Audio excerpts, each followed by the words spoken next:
We had multiple RVs while we were in the Navy. If it was available for an RV or a boat, buy the boat part. Here is our son's desk for online school, but honestly, he probably uses it more for gaming.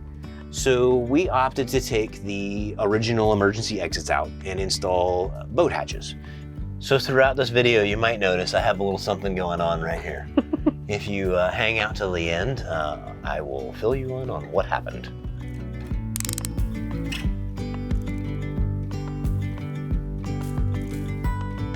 Welcome to our kitchen. We decided to make a pretty big kitchen because we like to cook a lot. We think that the space that we did is about perfect. That allows us to wash dishes and have space, but also prep food.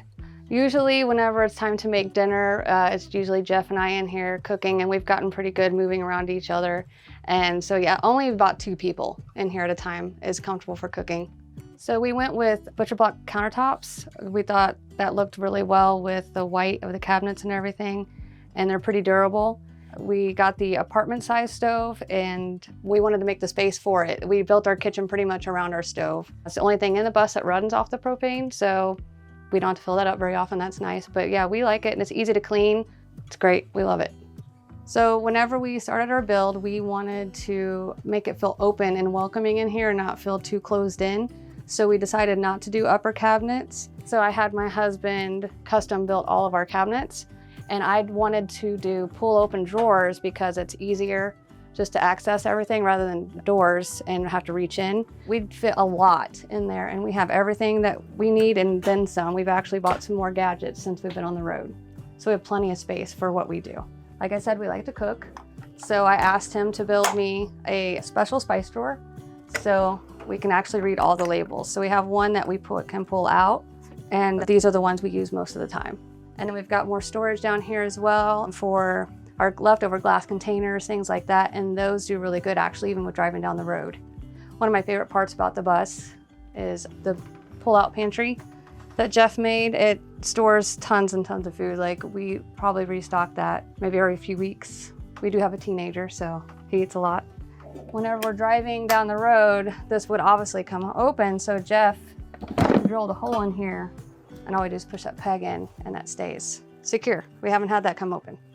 So we went with the farmhouse sink, and it works really great. We were a little nervous at first about having one bay, but whenever we go to do dishes, we just stick like a bowl in there or whatever, and then this is really great. Pops out, we do get our work done, and then we can put it away and have that space again. And we also have our trash and recycling down here. We have 2 bins. It makes it great to stay off grid longer.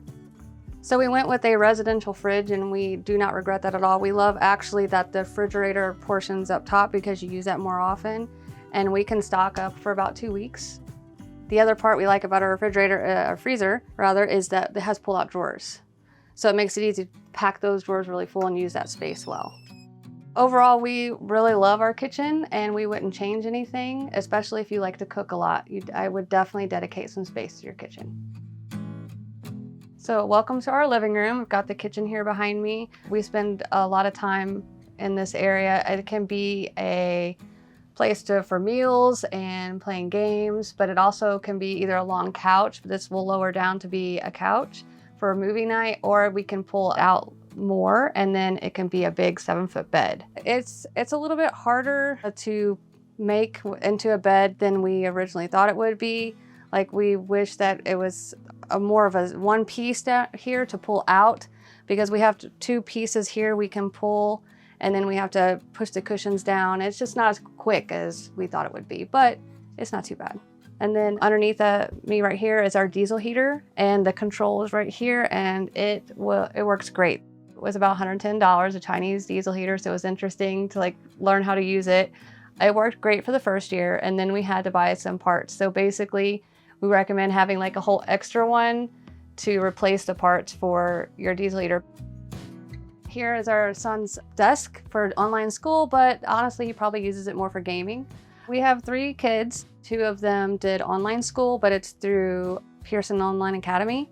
Aiden's on his 7th or 8th year, I think it is now, doing online school. So it wasn't much of a transition coming to bus life because he was already doing school at home there.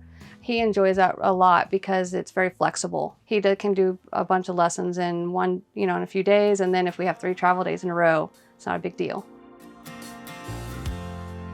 So I guess the process for us to end up here started a long time ago. Mm-hmm. We both enjoyed outdoors. Yeah. We both camped together through Explore Post and some other options that were available. Fast forward, she agreed to marry me for some odd reason. We did 26 years in the Navy. We had multiple RVs while we were in the Navy. And it came down to cost in the end. We really decided, I would say, in late 2019. We started looking for a bus. And then something happened about March of 2020. And the Navy said, "Thou shalt not travel." And of course, all the buses I'm looking at on auction are in Utah, Arizona. So we actually kind of thought the plan was on hold. Yes. Until we went to buy the kayaks that are now on top of the bus. Yep. So we went to go to the exchange down in Jacksonville to get the kayaks and the stand-up paddle boards. And we drove past, and this bus was sitting on a lot in Jacksonville. Mm-hmm. We spent about $7,000 buying the bus that the guy delivered. Yeah. And we spent 2 years converting it while he was still active duty. So our investment into this bus, now to be completely honest, I didn't really keep very good track. So it's kind of hard to put a price on it, but if I was going to guess, we're north of 50 and probably south of $60,000 in it. Yeah. Okay, so one of the things that was very important to us when we started this was giving our, at the time, 16-year-old, now 18-year-old, his own space. And we accomplished that really by giving him doors to a bunk and a space that was his own. It's tall enough head height, he can sit up in it. He has not quite a full-size twin mattress. It would be like an RV twin. In addition, like we put this rattan in here, and then there's air pulls through and goes into the foot of the bed to keep him nice and comfortable. One thing that I would definitely not change is anytime it came to a part, if it was available for an RV or a boat, buy the boat part. I understand you're going to pay twice as much for it, but it will last 6 times as long. So these little 12-volt fans that turn and do everything you could ever want them to do have been an absolute necessity in order to keep everybody cool and comfortable. Okay, so one of the more talked about things, it seems like with every tour that we give, is our toilet. So we went with an airhead toilet. So far, we've been really happy with it. With a family of 3, we can make it about 3 weeks before we change out the dry tank. And it's about daily to every day and a half for the liquids tank. So we went with a small sink that I believe we got on Amazon. But so far, the sink has worked quite well for us. It does great for everything we need it to do. Hands are clean and teeth are brushed. So every space matters. So underneath here we have our storage bins where we can keep shaving equipment. Not that I use it that much. And then on this side, we actually have our water heater. This is one thing I would maybe do different. So we went with a Bosch hot water heater. It's electric, runs on 110. It's very efficient and it does very well for what it does. But hindsight being 2020, when you're off grid and trying to do things, that is a very significant power draw. So you either have to have a large enough solar panel array to cover it, and a big enough battery bank to cover it. Otherwise, it can be very challenging. So for our shower, we opted to go with a tiled shower.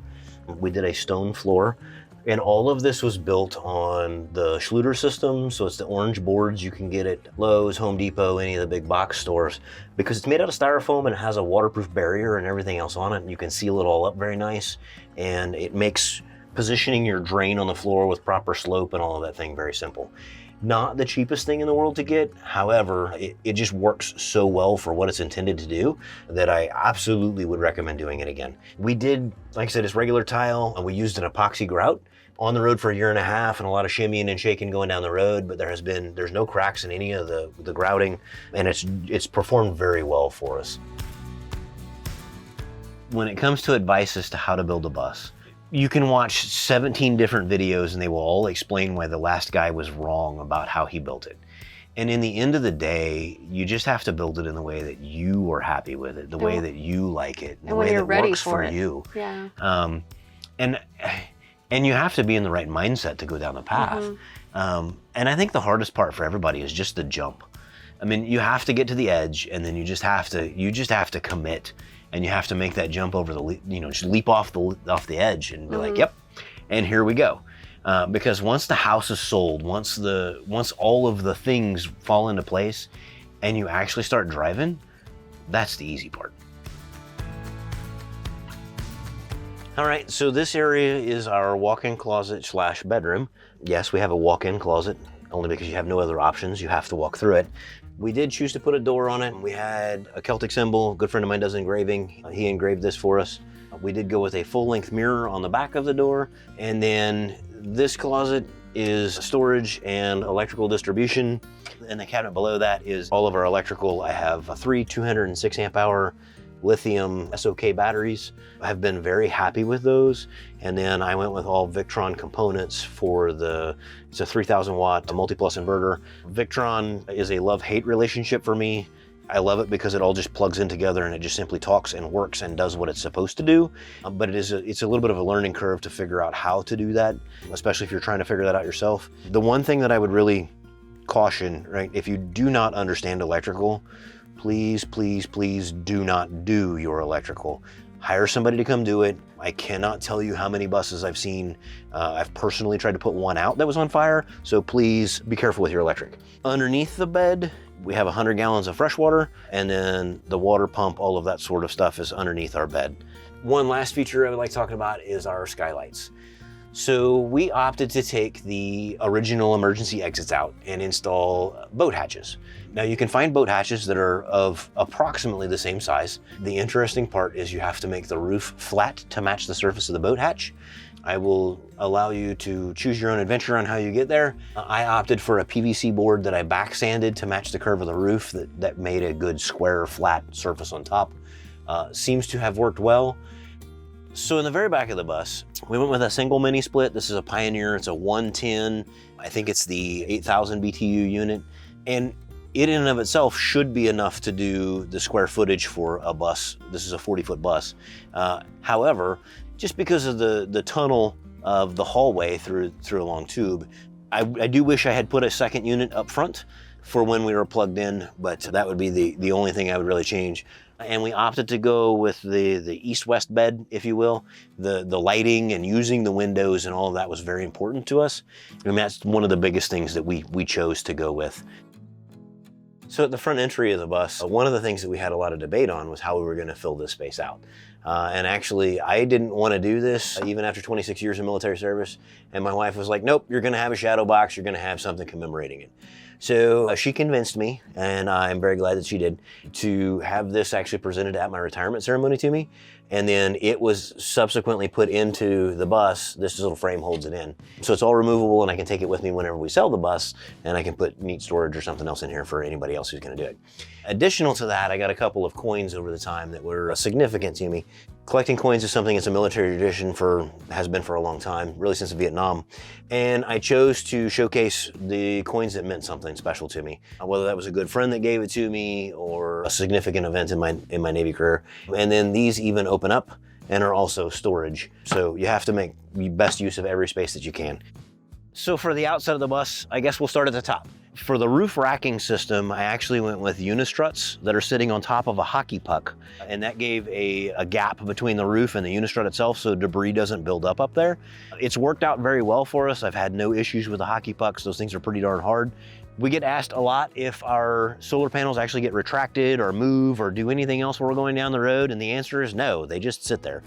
Now, for the exterior storage, I will say I don't know that you can ever have enough exterior storage. We were able to fit 3, and I'm going to tell you it's extremely scary whenever you take your perfectly good bus with all these solid sides on it, and then you decide I'm going to cut a big hole in it.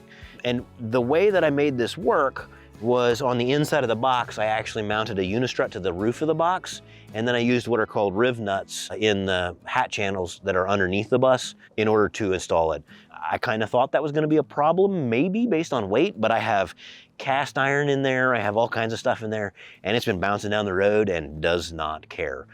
No matter how much solar you have, no matter how much batteries you have, you're going to find yourself in situations like today where it's nice and cloudy and you just, for whatever reason, need to top off your batteries. We opted for a Honda generator. There's lots of different options out there. I wanted the reliability of it. We put this in. I actually built a little frame mount to go into the engine bay so I can walk out here. I didn't bother to wire it in directly to the bus because it's just not that big a deal to pull a cord over to it and plug it in and start the generator up. I didn't think it was worth extra effort to run the electrical. Just personal opinion, you do you. So for the eye, what happened was we decided to change out our ECM after we had a couple of different computer alarms associated with it. So which you're is under the bus with a wrench. a relatively easy thing to do, or so I thought. I'm laying underneath the bus, getting to that one last bolt that's just being a pain in my butt. And of course, you can't see anything, so you're laying down, you got your arm up, and I'm holding a little 1/4" drive ratchet, and it just slipped off, fell out, hit me right on the eyebrow.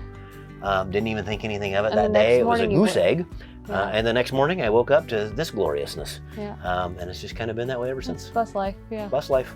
Thank you for coming on the tour with our bus. We put a lot of time into this and we love it so much.